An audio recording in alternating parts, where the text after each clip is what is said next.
We are back on the second channel and you join me inside the Ferrari 296. Now we've got updates on all the different cars this week and it's been a manic week. We bought a house in Miami, we put together a Bugatti and I flew back. Now in this video, there's going to be slight changes in the time frame. Some of the lads have been doing work whilst I've been away in Miami working on the Bugatti, then we come back. But my main concern right now, before I moved on to any other project, is to get this Ferrari 296 running. And if you remember in the last video, I had to email Ferrari to kind of ask for help because really they refused to work on it if I brought it to them because of all the repairs that we've done and the modifications we've done. So in between the mix of me working on the 296, we're going to get a little bit of footage of the guys and what they've been getting up to since I've been away as well. For now, let me explain the story on the Ferrari 296. Ferrari have finally responded to me after last time when they refused to work on the 296, which won't start. Until it's been to an approved body shop, I can't get it in, I'm so sorry. I bought this car crash damaged and even after rebuilding it, the car still won't start. Still the same. Now we think it's to do with the hybrid battery. The hybrid battery is in charge of starting this car and we think after an accident, just like the Lamborghini Revolto, the battery basically self-destructs and it can no longer be used again. A new hybrid battery is £18,000 and if I buy one and it needs code into the car, the only people who are able to do that are Ferrari themselves. And if Ferrari are refusing to work on the car because I've installed this 296 challenge kit to it, then we're in a predicament. But the good news is they have responded. Now to fit the Ferrari challenge kit to a normal road car, it's taken a lot of modification. Whoa, yeah. And one of the things we needed to modify to fit were the radiators. We've got the radiators out of a challenge car and we needed to fit them into the road car, which meant we needed to relocate them. Normally the 296 has storage underneath the bonnet, but in the race car it has a radiator, so we've had to make a lot of mountings for the radiators to fit. But the road car has different air conditioning radiators, which means we have to mount them and make the hoses to fit them. So we've had Bob over to start making the mounts for not only the radiator, but also the air conditioning rads as well. And finally, he's completed them. Okay, now Bob, without him we would have had it. He's made all the brackets to fit the radiators. Now we've got to fit the radiators to Bob's brackets and then make all the pipe work fit to that. So the first step, the first thing that's going in is the big old radiator here, which is the water radiator for all the cooling. We don't even know if this is going to be enough to cool the car because on the Challenge 296 it doesn't have a hybrid, and on this car it has a hybrid and that's why it has two radiators each side. So this one is, well, we don't know if it's going to be enough, but it is big. It's a big radiator. It's about the size of the two radiators that have come off combined, but it only has one fan on the back. So this is all question marks based on that it's running. So first step, let's put this in. We can connect up the hoses to this because we've got the feed, the return, and the overflow all connected to that. That's not a problem. It's the aircon lines that we're going to worry about. Let's fit this to the car, then we'll get the aircon condensers on. Let's go. So now the radiators should fit into the car just like they were straight out of the factory. But this time with just custom mounting points. Again, this is going to be a huge question mark of whether this radiator actually works with the hybrid system. I guess we'll find that out later in the video. For now, there's one huge radiator installed in the middle of the car. Now time for the car to go in the air so we can fit the AC rads. Bob's built a bracket so they can bolt directly to each side of the radiator and then we could tighten the AC rads up to that and there they are. They should get a nice bit of airflow there. Right, this is where it gets trickier. Both of the AC rads are in place. Because we've moved these round from the original places, we've got to now make these pipes fit. I've bought a kit to be able to do that, but we're going to start off easier. And the first step is to get this pipe which goes into there to connect to this pipe, this area down here. So let's see. Let's just start putting stuff in and see what happens. Now this was way harder than we first thought. Because the air conditioning hoses are mainly all rigid aluminium, it's hard to actually get them to flex where you want them to go. And I bought a kit where you can add rubber lines into the AC system, but we needed to do more than that. So we're having to cut parts off old AC lines, and it looks like Bob's going to have to come down and help us weld them to make it all work. Right, Ferrari, back from the body shop. Nice repair here, look. Can't see that now. Properly done, all painted in. Now, it doesn't have the wrap on it anymore, obviously. So, we're going to have to protect the paint, which is what Ollie over here and the gang are from Wax is Dead. Now, they're PPFing the front of the 812 because this is freshly painted. The Gallardo, because this has never been PPF'd and this again was all painted. And also, they're in the middle of doing the GT3RS, which again was fully painted and never protected. So now, while the boys are all away, this is the perfect time to get all of these cars PPF'd from Wax is Dead. So over to these boys to show us how to do it. So PPF is a clear film, basically a bit thicker than a wrap, and protects the paint from stone chips and scratches, that sort of thing. And you apply it wet and then you squeegee out the water so it sticks and just makes it a much better finish. And the next gen PPF by Wax is Dead is like got a hypergloss finish, so it's really, really shiny. This is something I should have got done ages ago. But whilst this was being filmed, we were away in Florida building the Bugatti. So it's a perfect time to get the front end of the cars which I've had painted fully PPF by the Wax is Dead guys. And some of these pieces were huge, like the bonnet on the 812. But once this is all installed, the paint will be nicely protected from any stone chips or anything else that decides to hit it from the front end. So cheers guys, I've left a link in the description if any of you lot wanted to get your car PPF. Right, we are going to struggle to complete this right now because, right, so you've got right side aircon line. That has a pipe which leads out of here down, which is meant to lead to the left-sided aircon line. And that does do that. We can get that. We've gone here. Everywhere we've put tape, this is where the aluminium joins the aluminium, which we're going to need Bob to weld up. Then we have a rubber hose here and a kit there. We have this high compression clamp, which will clamp that onto the hose, which I don't want to do just yet until Bob's done his welding, because we can do that. That needs to be welded to there. Then that one will connect to that one. That's no problem. Then you have a pipe leading from here back to the end of the car, and that comes off there. We've cut that there. That needs welding on there. We need another piece to make a right angle, which goes down and connects to this piece here. So we need to get a piece in that size. It's all different sizing. Then on the other side, this comes out of here. We've had to add this bit, which needs welded in, and then that goes up into the dryer. It's like a dryer. So we just need 2 welds on that pipe and we can run that there. The routing's not too bad because there's nothing really we can do about it. On the race car, it would have had big shrouds in everywhere, but generally the mock-up is there. I don't think it's going to stop the car from starting, but it is going to mean we're going to stop the car from getting aircon, which prevents us from putting on the front bumper and the front end, which is annoying, but at least we're sort of there with that. The next step is trying to start it, which we'll go to the top of the car to explain where we got to with that. Okay, so Ferrari have told us everything needs to be plugged in order for the car to start. Silly things, silly new cars. Even the Bugatti doesn't need that. The only thing that's not is the front bumper, which I'm going to plug in. And that is every single thing on the car plugged in, I believe. So when I connect the battery now, this is what happens. Connected. Okay. We then have these stupid hazard lights. Then come with me. Keys inside the car. It does lock and unlock. We've got the fault on the dash which says plug in the car immediately. When we plug in the car, it won't charge.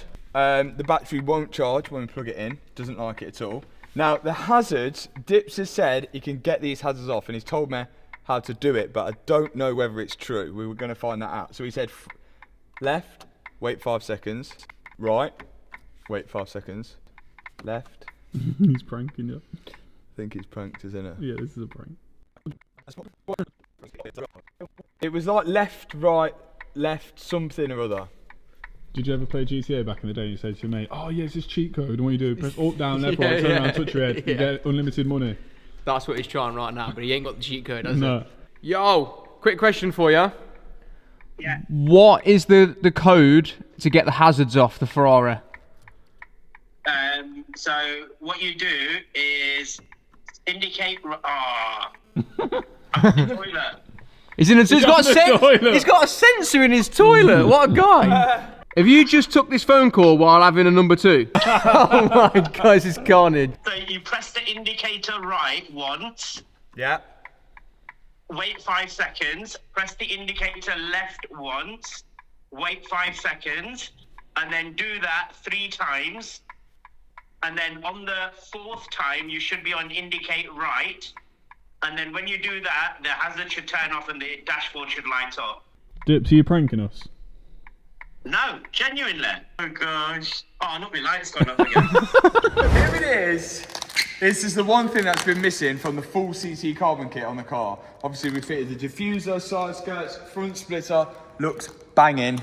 But I never fitted this because, well, 1, we didn't have it in time for the video, and 2, I didn't want to fit it on top of the wrap because I wanted to redo the wrap, and that's when we ran into that whole situation. But now it's going to be painted, I can put it straight onto the paint. This is going to transform it, I think. Let's open it up. Whoa!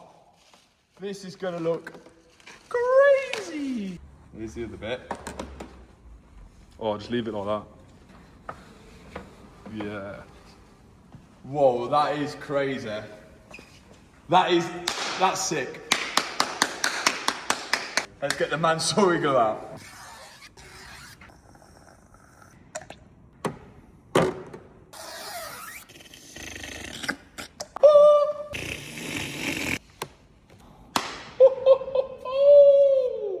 Thank you, CC Carbon. You've completely transformed my 812. If you want to get any carbon for your car, there's a link in the description and a discount code there. But that's a nice little mod, fresh off the 9.5 hour flight on the way back, or was it 9 hours? 9 hour flight back. Fresh off, 9 hour flight back, no sleep, modification. That's how easy it was to do that. So this is what we get to, and we're going round and round and round and round and round and round in circles. We've done the airbag module, we've done absolutely everything. Now, the only thing we haven't tried, which worked on the Revolto, was replace the battery. And at this point, if I don't try it, I've got an ornament. £18,000 has gone down the drain because we've got a new battery. Here it is, a brand new Ferrari lithium-ion battery. I'm really hoping this is the reason why this car won't start. The reason we're trying this is, remember when we unplugged the brains of the battery, the hazard lights went off. No hazards. So the hazards have stopped as soon as we disconnected the brains from the high voltage battery. And on top of that, the battery would actually charge. But as soon as we plugged back in the brains of the battery, it would refuse to do anything. So surely that indicates that the battery is the issue. Inside here is one Ferrari battery, and if this is the reason why this car won't start, we need a war against all hybrids, because that means that every time you crash your hybrids and your airbags go off, you need a new battery. That is not saving the planet, because where is that battery going to go other than the bin? Well, they didn't even ask for that one in return. The F1 teams are having a problem with their batteries as well, especially Aston Martin. So maybe they might need this Ferrari battery on their car. Aston Martin's having a whole mare with a car, mate. Yeah, well, they can have this battery. It might make the car quicker. Let's see what £18,000 got there, because at this point, my head's gone. Well, if you do have to buy an entire new battery every time a hybrid crashes and the airbags blow off, it's crazy. The only good thing, they're not that hard to change. Yeah. Step 1, disconnect the big plug. Step 1 complete. Step 2, disconnect other big orange plug. Step 2, complete. Step 3, disconnect other big orange plug, which goes all the way here.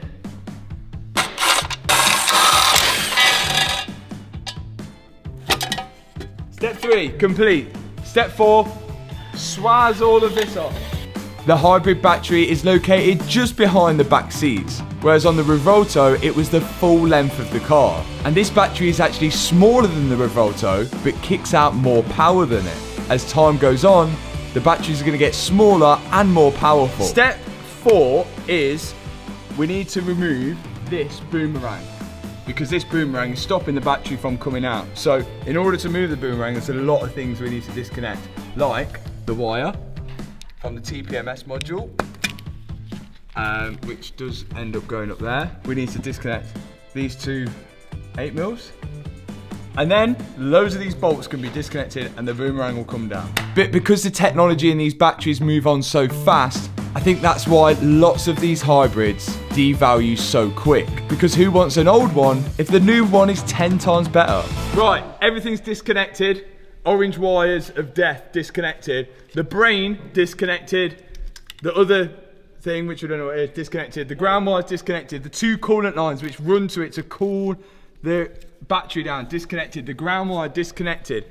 The TPMS and a temperature sensor on the battery is disconnected. There's only 2 bolts holding that battery in and they're inside the car, but we need to lower this battery down onto something so we can get it out. And then we're going to put the battery in, it's going to start and it's going to be a happy ending. Okay, so to get the battery out, we're going to put the toolbox underneath it. And again, I'm sure this is how Ferrari do it. Rest the battery onto the toolbox and then Neutron's going to climb into the car, pull back the carpet and access the 2 bolts which are holding in the hybrid battery. Bolts are out. Then me and Liam are going to make sure the battery don't fall whilst the ramp is going up.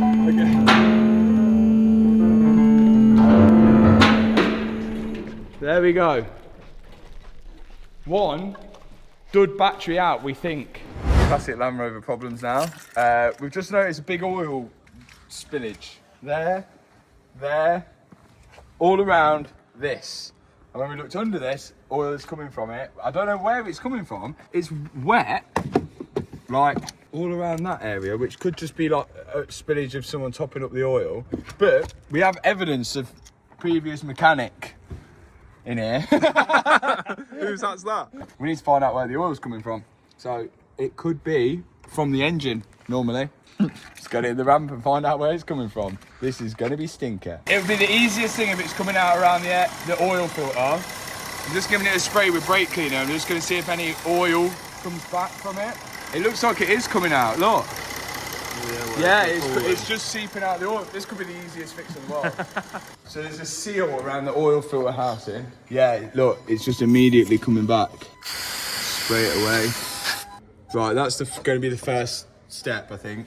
Take that oil filter housing off. Check the O-ring, see if there's any splits in it. If there isn't, we'll try and seal it back up better. If there is, we need an O-ring for the oil filter. I hate oil leaks as well, like, can't stand them. Like, if my car's got an oil leak, it needs to be fixed. So Murcielago's got an oil leak at the minute, but to fix it, we've got to take the engine out. But I'm not driving it until that leak is fixed. So I have got to do it. There's going to be a bit of oil in here now, isn't there? Because we've just run it. Oh, the seal's not looking in good health. Oh, there we go. Oh, there we go. Well, how much should we charge her for that? £5 To be fair, I swear we could have replaced the oil filter when we did this. We're saying £5 Is it broke?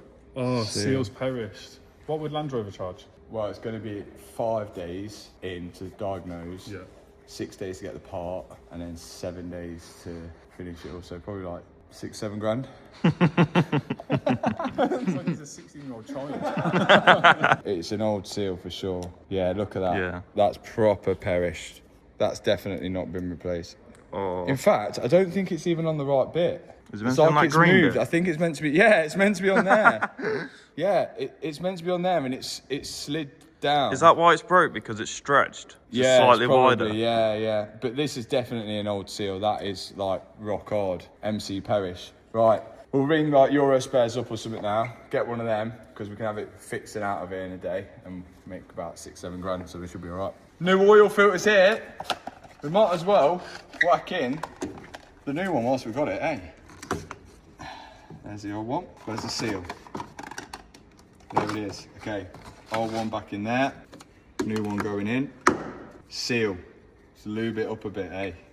Oh, that'll do us. Bit of jam. What is that actually called? Rubber grease. Just gotta make sure that this doesn't come off when we're putting it on. It should go on that green line there. Just add a bit more just to make sure it doesn't grip anything on the way in. Okay, send it in. Got a feeling it might need some more oil. Do you think it's going to be high or low? It's gonna be low. Like, if it ain't low after all that's outside. Oh, that felt really dry. Here we go.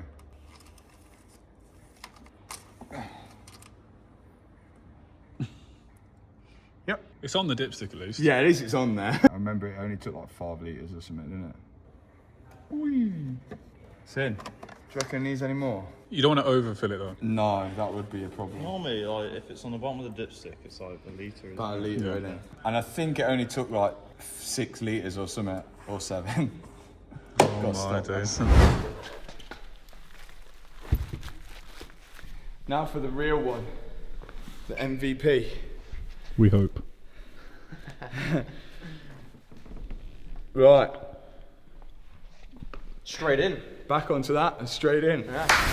To put the battery back in the car, we're just gonna do everything we just did, but in reverse. I'm sure you're supposed to be specially trained to deal with these batteries, but at the same time, I think you've got to do something stupid for it to go wrong.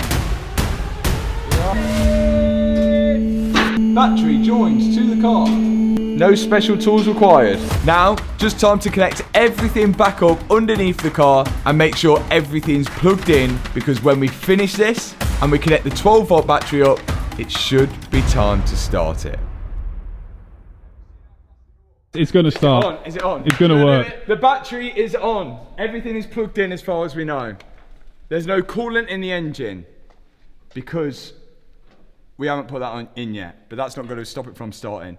Is there any petrol in the tank? I think there's a bit of petrol in the tank, but it should just crank without a bit of petrol. Is there any oil in the car? There's oil in the car. We haven't heard the exhaust yet, which Bob made. We haven't heard the straight pipe exhaust. We don't know what it's going to sound like. Is it going to start? If it don't start, we've ran out of ideas because we've replaced everything on this car apart from the engine, and that would be silly. Nerve-wracking moment now. Let's get it down. I think it's going to work. I think it's going to go. No, I think it is. It's just going to press that button on that steering wheel, ignition's going to come on, everyone's going to get really gassed, then it's going to press it again and it's going to start up straight away. With a big puff of smoke and then a big fire from the battery. We will know from the moment I connect that 12-volt battery up. Because it shouldn't flash. New battery, airbags, everything has been replaced, everything is plugged in by the aircon radiators, which shouldn't make a difference because there's no electrical connectors on there. We're going to know from the moment I connect this 12-volt whether this has worked. If the hazards are on, Game's over. The game is truly gone. Okay, we ready? Connecting. what hazards? Oh, battery, thermal, runaway, danger, stop and leave vehicle immediately. Danger to the vehicle, stop and leave.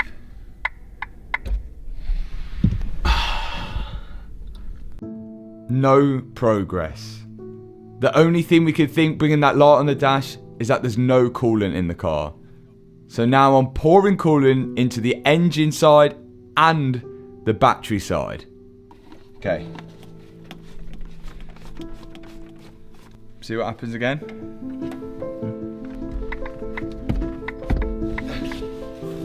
Battery fire. Why didn't this go back? But still the same message. And nothing was working. It wouldn't let you do anything in the car. Oh my days. Actually, it's doing less than before. Oh! Oh! Oh! Oh! Oh! What's he doing? Oh, the ignition's come on. Battery thermal runaway, danger, danger. The ignition's come on. This is the first time we've ever had the ignition on. So it is doing more. But I can't turn the ignition off. Yeah, it's just not, it's like that's not doing it. But all of this works up. Right, let's plug this in. We was going to plug in the auto to see what codes we would get, and all of them relate to the battery. Battery temperature sensor B, battery temperature sensor C, battery temperature sensor D. All of them to do with the temperature sensors, which I think were here, right underneath the car. White and grey. So me and Liam check the wiring tool. Yeah. White and grey is good. Okay, so yeah, that's good. Okay, so Yeah. okay, that's good. All of the high temperature, all of the temp sensors getting signal. We need the tool. We need the Ferrari tool, don't we? So we can just do Control Alt Delete Reset. But the thermal runaway is hard, isn't it? Like, why is it crying about that? All the wiring to the temperature sensors were good. It's only if it had internal temperature sensors, but then this could all be linked back to whether the battery needs code into the car. The other thing we wanted to try is whether the battery would charge. But it wouldn't. It's not even charging. What should we do to it? Got two options. Standalone ECU, no hybrid. Well, But they need upgrade turbos. can we take it to Ferrari? Ferrari said that we've got no warranty, which is fine, but they said they can work on the car. But they need the car complete, because they're just going to go, there's no aircon in it, and we can't run the car with no aircon. So it needs to be complete, everything together. Which means aircon, coolant, under trays, arch linings, the whole shebang. Which means we've got a long way to go. We have got the option to take it to Ferrari. Ferrari will work on it, but that's not our problem. If I do take it to Ferrari, one, before you even roll it in the door, it's about £8 million, which I'm probably about £20 million into it at the minute anyway. And two, like Dips has just said, they're not going to like things like, one, well, we know they don't like the challenge kit, but two, there's loads of like wiring repair that we've had to do, like this. So this part here, this plug, is you can't get that plug separately. You have to buy a whole wiring loom just to get that plug. So we've had to repair it and fill it with like Tiger Seal so it's waterproof. And before they even start, they're going to look at things like that and go, we need to replace that to make sure that it's not that's causing it not to start, which means they're going to go, okay, we need a whole wiring loom. If we need a whole wiring loom to get the whole wiring loom in, it means the whole car needs to be stripped back down to its bones, put a wiring loom in. So before I start, I'm £8 million in, like I said. So we really, really, really don't want to go to Ferrari. So Dips is here now. Like, I've been on it for you've got to get it going. Yeah. You've got to get, like, this has got to go. I've had so many sleepless nights. We've got all the wiring shorts sorted, so we figured that out. Yeah. We've got the can wires sorted, so that's good. Yeah. Now it's just a matter of like just going through every single fault code now independently and just addressing it. Indicators have gone off. Do you know how you did that? No idea. This car, this tested me completely. This has, because I really don't know. So why has the indicators gone off? I don't know. Imagine if it just starts up now. Look, it's still nothing. I should be able to turn the ignition off at least. The indicators are off though. Look, if I put them back on. No, I've pressed it. Okay. And that's off. Now it's going. Okay, that's good. Yeah, but Keep just doing whatever you just did. So we're down to 2 faults on the high voltage battery and no hazards. There's progress. Yeah. But it was £18,000 worth of progress and still not the progress I wanted. But So what we've got logistic mode, Yeah. which is basically when you're transporting the car. Right, okay. But when I try and take it out of logistic mode, so if I go to there, if I go to functions, and look, we've got SOC logistic mode, Yeah. go to there, click start button, and it will ask me to turn the ignition off. I can't do anything. Yeah. So, okay that. And then it will say security access. It will tell me to do it again. It will say security access. Look, logistic mode is enabled currently. Yeah. Yeah. Disable. Disable. And it will say security access is required. So, and Ferrari have got that. More than likely.